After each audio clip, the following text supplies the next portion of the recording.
भाइयों का भी ख्याल है भाई, इसलिए तो मामा हूँ। एकड़ में आग लगी और वहां फसल बीमा का लाभ नहीं मिला और उन प्राकृतिक कारणों से अगर लगेगी आग तो आग भी कवर्ड है, उसमें क्या दिक्कत है। इस तरह की आपत्तियां थी। मुझे गर्व यह कहते हुए कि प्रधानमंत्री नरेंद्र मोदी जी प्रधानमंत्री फसल बीमा योजना लेके आए। और केवल मैं इतना बताना चाहूंगा, माननीय अध्यक्ष महोदय, जब से ये फसल बीमा योजना आई आप तुलना करके देख लीजिए। पहले आवेदन केवल आते थे 3,51,00,000, लेकिन अब आवेदन आए हैं 8,69,00,000, क्योंकि भरोसा है किसानों। नॉन लोनी गैर ऋणी किसान पहले, क्योंकि किसानों को समझ में आ रही है, केवल 20 लाख आवेदन आते थे जब इनकी सरकार थी, अब आए हैं 5,48,00,000 कुल किसान आवेदन। जब उधर की सरकार थी 3,71,00,000, अब आए हैं 14,17,00,000 और सकल बीमित राशि बढ़ के हो गई है 2,71,295 करोड़। और एक बात और कहना चाहता हूं, मैं आपकी बात पे आ रहा हूं। प्लीज माननीय अध्यक्ष महोदय बैठिए। माननीय अध्यक्ष महोदय, कहानी नहीं है, सच्चाई है। 32,440 करोड़ रुपया प्रीमियम किसानों ने दिया है और 1,64,000 करोड़ रुपया उनको क्लेम दिया गया है इस फसल बीमा योजना के माध्यम से। जहां तक माननीय अध्यक्ष महोदय, भाइयों का भी ख्याल है भाई, इसलिए तो मामा हूं। आपको जानकारी देना चाहता हूं माननीय सदस्य, अगर नेचुरल कारण से फसल खराब होती है तो वो पूरी की पूरी कवर्ड है और किसान को उसका लाभ मिलता है और बटाईदारों का भी कवरेज है राज्य सरकार के सर्टिफिकेट के आधार पर। इसलिए चिंता मत कीजिए, अगर राज्य सरकार सर्टिफाइड करती है तो हम बटाईदारों को भी कवर करते हैं और उनको भी इस योजना में सम्मिलित करते हैं। तो बता देना चाहता हूं कि हमारे क्षेत्र चंदौली जो लोकसभा में हजारों एकड़ में आग लगी और वहां फसल बीमा का लाभ नहीं मिला और उनको बहकाने फुसलाने के लिए आप लोगों ने क्या ये मंडी समिति से थोड़े थोड़े पैसे दे करके उनको बहलाने का काम किया है, जो बड़ा ही दुखदाई है। मैं केवल पूछना चाहता हूं, आग में आती नहीं पसंद, बताओ ना। मैंने आग्रह किया पहले ही कि तो सीधा सीधा कहिए कि आग नहीं आती, मैं नहीं सारे आती। प्राकृतिक कारण, जिसमें प्राकृतिक कारण से जितने भी प्राकृतिक कारण सबके सब कवर्ड है। माननीय सभापति महोदय, प्राकृतिक कारणों से अगर लगेगी आग तो आग भी कवर्ड है, उसमें क्या दिक्कत है।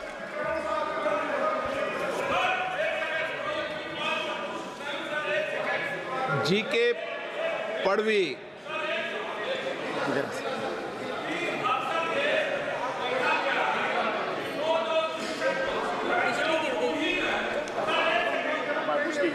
जी.के. पड़वी नहीं है ना सर? माइक ऑन नहीं है sir? Okay sir.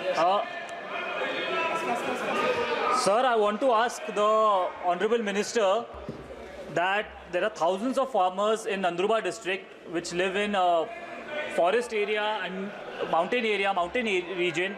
They have not been able to get the benefit of PM Fasal Bima Yojana because the photo has to be uploaded within 48 hours. And unfortunately, there are some network problems, there are internet problems. So therefore, the photo is not uploaded. Sir, how do you want to tackle this issue, sir? Because it's a very big issue, not just for this Yojana, for any other Yojana of your government, that they have to connect to the internet. So internet facilities are not there. So yes, the problem is always pending, sir. So how do you try to tackle this issue, sir? Thank you. माननीय अध्यक्ष महोदय, जैसे मैंने कहा कि हमने DG claim के नाम से एक पोर्टल बनाया हुआ है और किसान अगर किसी कारण उनको लाभ नहीं मिल रहा तो वो शिकायत करते हैं, तो शिकायत की प्रभावी मॉनिटरिंग की व्यवस्था है अगर नेट की कोई समस्या है तो उसका भी समाधान करने का हम प्रयत्न करेंगे।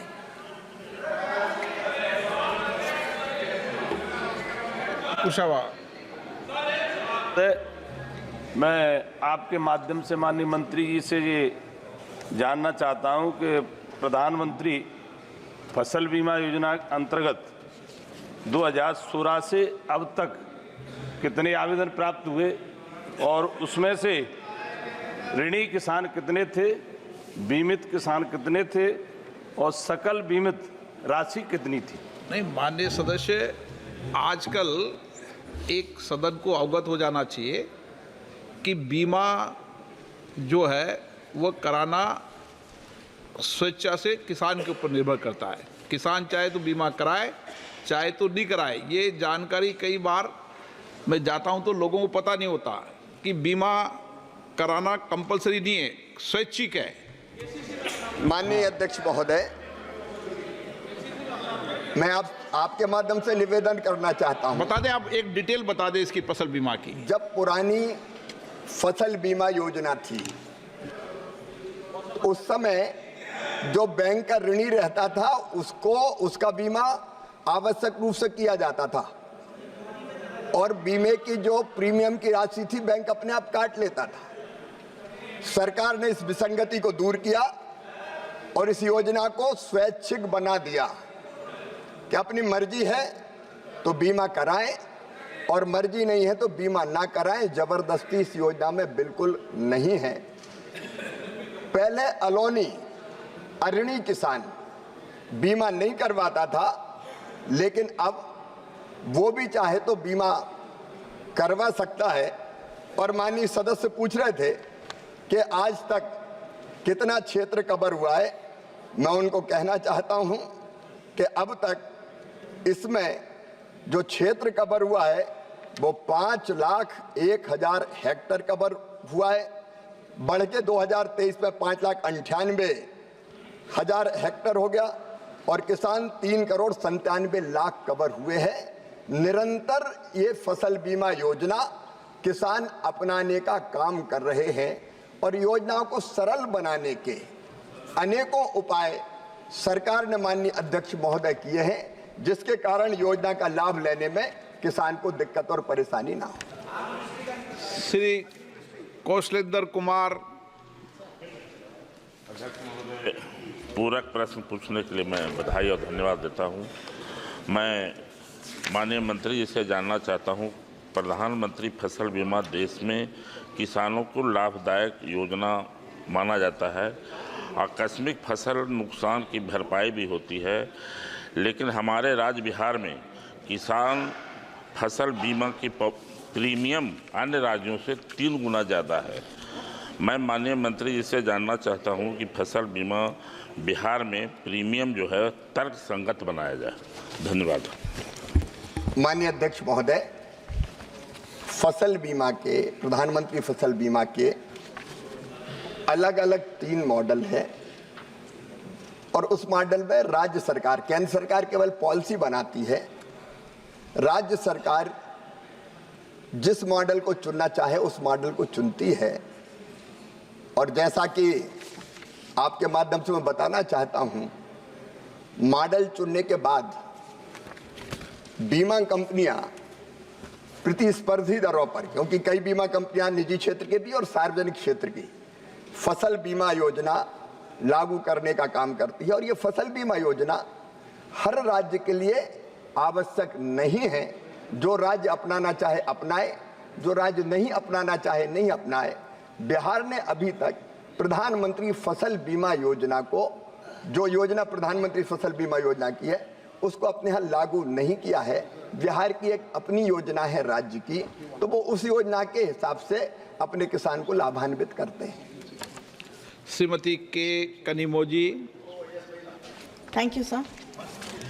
Sir, the Standing Committee on Agriculture in its report on the Pradhan Mantri Fasal Bima Yojana, an evaluation on 10th August 2021 has highlighted several key issues.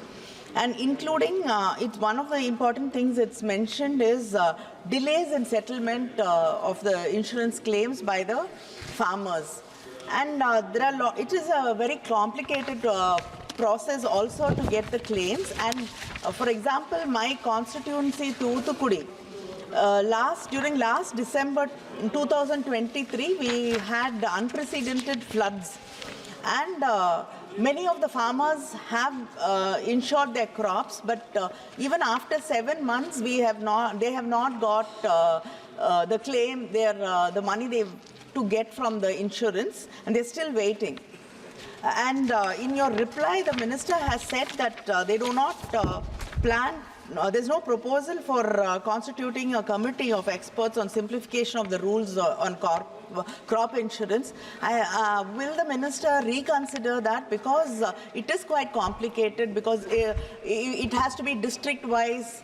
Unless the crop failure is district-wise, sometimes they do not give insurance. It's very complicated. So to simplify it further, will they consider constituting a committee? And also, I'd like the minister to reply about Thoothukudi farmers also. Thank you, sir. Very good question. माननीय अध्यक्ष महोदय, योजना पूरे देश के हर जिले के हर किसान के लिए है। योजना की इकाई भी पहले कभी विसंगतियां होती थी कि ब्लॉक को इकाई बना दिया जाता था। अब ग्राम पंचायत को इकाई बनाया गया है ताकि ग्राम पंचायत में अगर किसान का नुकसान हो तो उस किसान के नुकसान की भरपाई ढंग से की जा सके। जो पहले की योजनाओं में कमियां थी वो हमने दूर करने का काम किया, और इसके साथ हर ग्राम पंचायत में क्रॉप कटिंग एक्सपेरिमेंट कम से कम 4 किए जाएंगे, ये आवश्यक कर दिया है।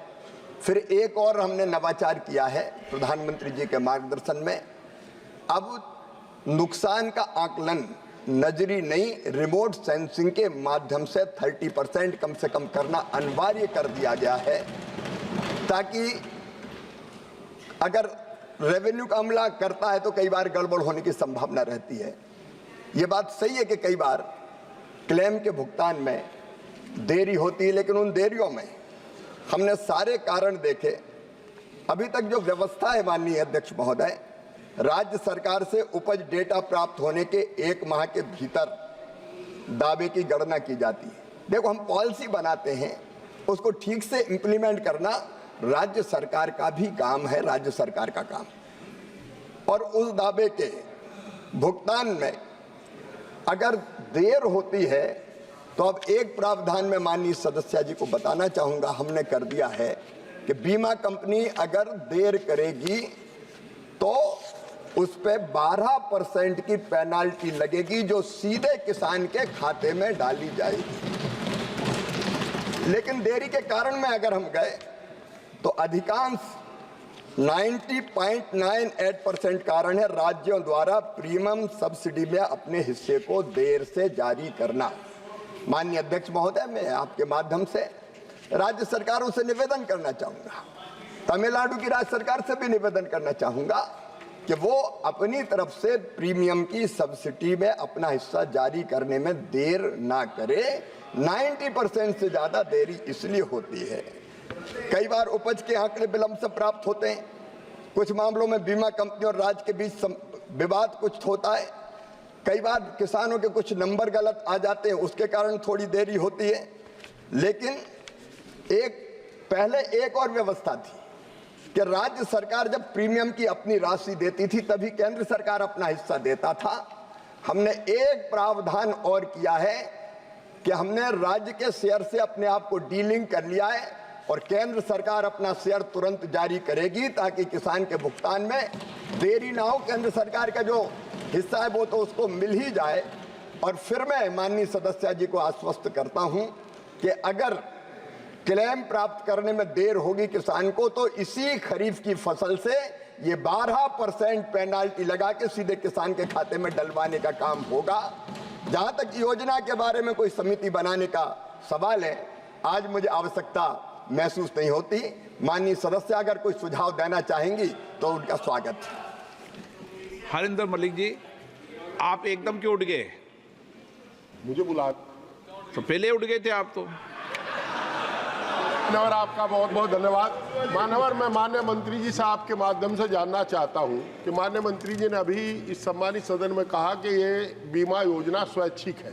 मेरी निश्चित जानकारी है कि आज हर किसान कर्जबंद है, सबके पास केसीसी है और केसीसी जो बैंक करता है वो तुरंत फसल का बीमा करता है, नंबर 1। नंबर 2, जो आप क्लेम देते हैं, जो लागत मूल्य है किसान की फसल का, क्या उसके समकक्ष है या नहीं? माननीय मंत्री जी। माननीय अध्यक्ष महोदय, जितना नुकसान होता है उतना क्लेम दिया जाता है। समकक्ष का सवाल इस पे क्या है? नुकसान के आधार पर क्लेम का भुगतान होता है। केसीसी का काटना ये भी बता दे दूं। नहीं, ये इस योजना में पहले था, अब नहीं है। किसान की इच्छा के ऊपर है कि वो बीमा करवाए या ना करवाए, जबरदस्ती कोई क्लेम नहीं काट सकता। एक मिनट माननीय प्लीज, 1 मिनट डिबेट नहीं करते, प्लीज बैठिए। माननीय सदस्य प्लीज डिबेट नहीं कर। ऐसे माननीय मंत्री जी ने भी जानकारी देती थी, मैंने भी जानकारी दी थी, मेरी जानकारी के लिए क्लेरिफिकेशन चाह रहा था। अब जब दोनों तरफ से क्लेरिफिकेशन हो गया तो आप मन में शंका मत रखो। कोई जबरदस्ती काटता है तो किसान उसको लिख के दे दे, उसका नहीं काटा जाएगा। किसान लिख के नहीं देता इसलिए काटा जाता है। क्वेश्चन नंबर 204 दिलीप सेकिया जी।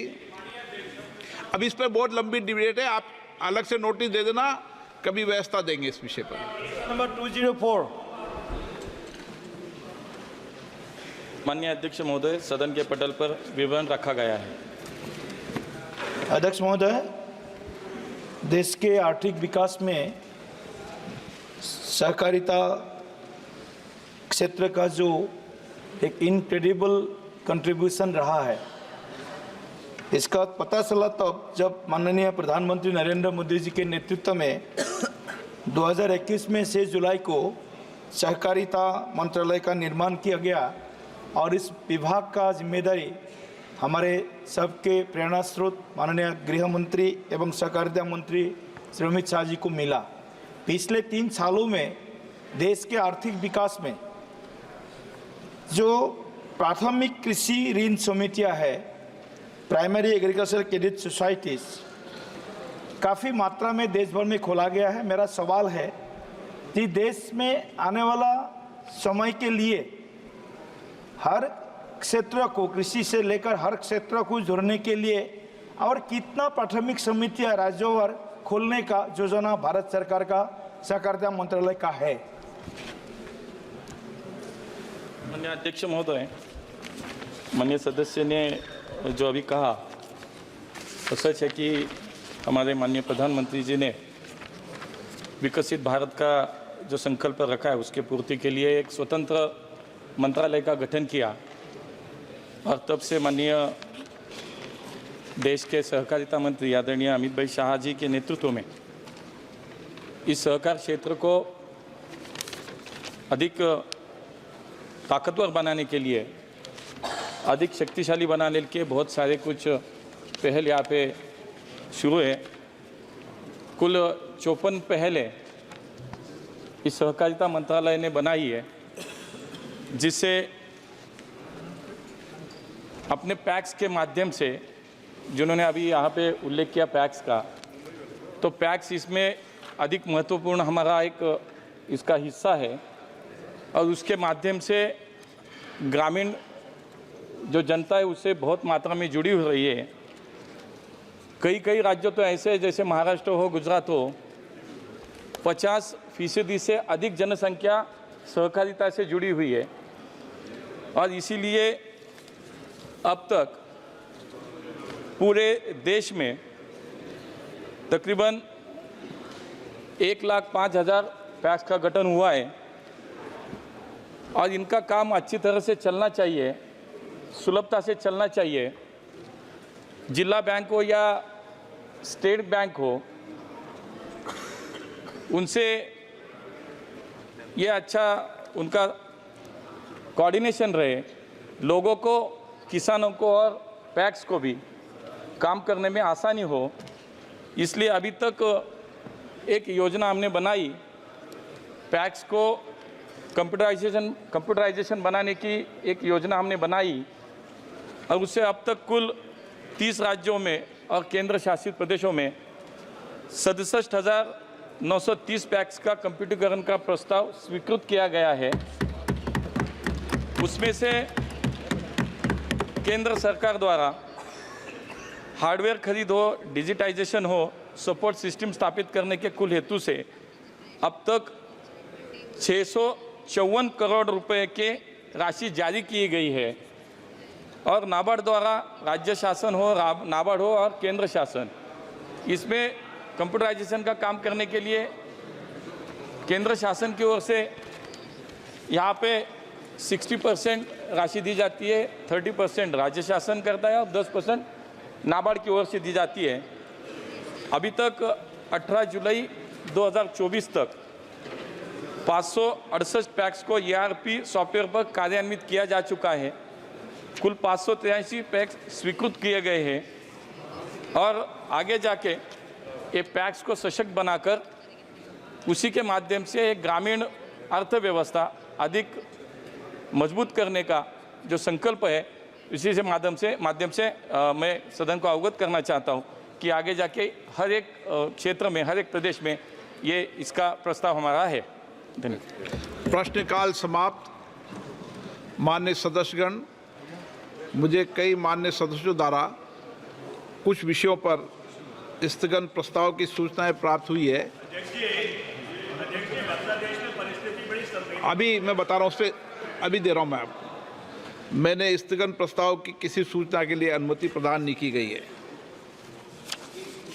माननीय कई सदस्यों ने बांग्लादेश की स्थिति के बारे में सदन को अवगत कराने के लिए आग्रह किया था। माननीय विदेश मंत्री जी इस पर आज सो मोटू 3:30 पर अपना बयान वक्तव्य सभा में देंगे।